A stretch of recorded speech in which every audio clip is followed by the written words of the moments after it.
Patay ang isang babae nang sumabog ang ginagawa niyang kwitis sa Bocaue sa Bulacan. Live mula sa fireworks capital ng bansa, nakatutok si John Consulta. John? Mel, isa nga ang patay sa naganap na pagsabog sa isang pagawa ng paputok dito sa Bocaue, Bulacan. Halos maputol ang paa ng 45 anyos na si Riza Villanueva nang biglang sumabog ang kanyang ginagawang paputok sa Bocaue, Bulacan kahapon. Naisugod pa siya sa ospital pero binawian din ng buhay pagkalipas ng 4 na oras. Mag-isa lang daw ang biktima na nagsisiksik ng pulbura sa kwitis nang mangyari ang insidente. Nakaupo po siya, nasa isang bubong po siya, isang kubo. Ang natamo niyang is yung mga lower extremities po. Maaring po yan, based po dun sa ng doktor, is loss of blood po.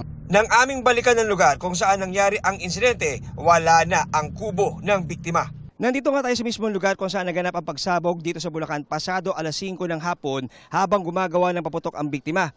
Makikita nga sa paligid ang mga sunog na mga paraphernalia sa paggawa ng paputok. Ayon sa pulisya, isang isolated incident ang nangyari at sa kabutiang palad ay walang katabing bahay dito sa lugar nang maganap ang aksidente. Sabi ng mga otoridad, may permit naman daw ang paggawa ng paputok. Ang ating pong kapulisan, LGU at ang Bureau of Fire ay mahigpitang pong nagbabantay po. Nagche-check po sa mga paputukan at sa pagawaan na sundin po ang mga procedure at safety tips para hindi po maiwasan po yung ganitong insidente.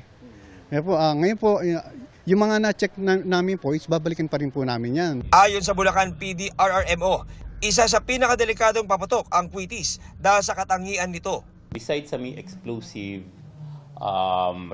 chemicals to, meron din itong reactors para maging mabilis ang reactions nitong mga chemicals. Ito yung mabilis na reactions para lumipad siya.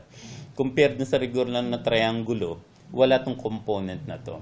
Ito'y napakasensitibo na minsan magalaw lang, matuyo, mabasa at magalaw ng kaunti, medyo may tendency talaga itong sumabog. Puspusan na raw ang gagawing monitoring ng Bulacan para sa kanilang programang Ingat Paputok. Kung may mapapansin tayo, unang-una dapat talaga natin ipagbigay alam to sa ating otoridad. Nandyan ang ating PNP, nandyan din ang ating provincial government to assist o mismo yung local government. Ito naman are for safety. I-report lang nila. Nasa probinsya pa naman ang bayan ng Bocaue na tinaguri ang fireworks capital ng bansa. Hindi lang dahil sa paggawa ng paputok doon, kundi dahil sa mga tindahan ng paputok na dinarayo, lalo pag ganitong palapit ang Pasko at Bagong Taon.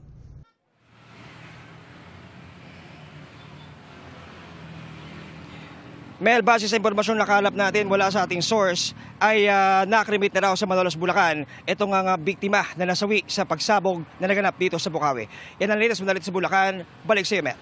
Maraming salamat sa iyo, John Consulta. Mga kapuso, kasama nyo kami 24 oras. Mag-subscribe sa GMA Integrated News sa YouTube.